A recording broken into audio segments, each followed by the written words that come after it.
Hello friends, welcome to our channel সুলেখার পরিবার। সকালের খাবার দেশি মুরগির ডিম সিদ্ধ আর তার সাথে আছে একটা কেক আর চুলার ছাতু। দেখতে পাচ্ছ এই যে বাসনগুলো আছে, বাসনগুলো সব ধুতে হবে এখন। আর বাসনগুলো ধোয়া কমপ্লিট হয়ে গেলে ডিম রান্নার জন্য ডিম সিদ্ধ বসিয়ে দিয়েছে। এগুলো হচ্ছে বাড়ির হাঁসের ডিম।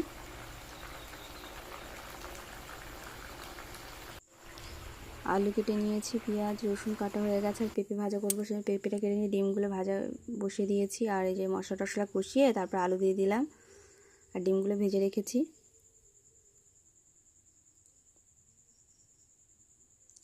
তারপরে একটু জল দিয়ে দিলাম আর রান্নাটা কমপ্লিট হয়ে গেল। এই যে ফাইনাল লুক। আর পেঁপে ভাজা বসিয়ে দিয়েছি আর আমি খেতে বসে পড়েছি আর দেখছি টিভি।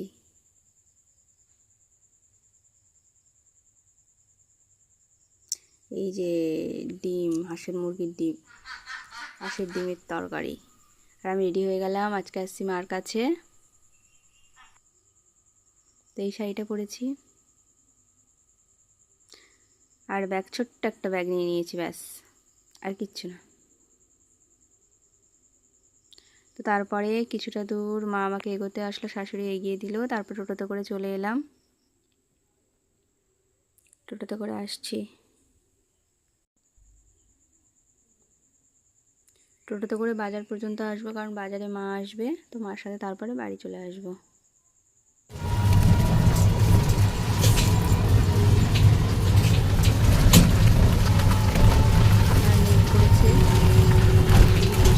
আমার বৃষ্টি, আজকে বৃষ্টি হয়েছে বলে সেজন্য কোনো টোটো পেলাম না। মা আর আমি হেঁটে হেঁটে যাচ্ছি।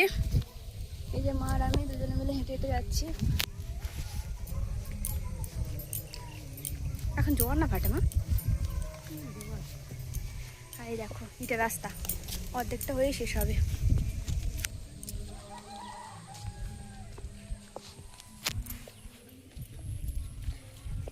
রাস্তার এক পাশে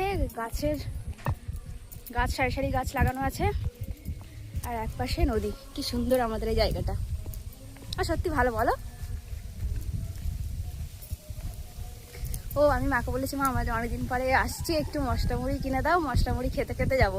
আগে যখন স্কুলে পড়তাম, হাই স্কুলে, তখন বাজারে গেলে কি পড়তে আসলে বান্ধবীদের সাথে আসবো, খাবার কিনবো, মশলা মুড়ি খাবো, গল্প করতে করতে চলে যাবো। ভালো লাগে আমার, কার কীরকম লাগে সেটা আমি বলতে পারবো না। তারপরে মা কিছুটা দূর এসে আবার যখন বললাম, মা আবার দোকানে আবার গেল ফিরে, দোকানটা ক্রস করে চলে এসেছিলো। তো মা আবার গিয়ে ওর জন্য মশলা মুড়ি এনে দিল। আজকে যাচ্ছে বলে এরকম করছে, তারপরে বলে বাড়ি যা। কবে বাড়ি যাবি? এখন অন ক্যামেরায় কিছু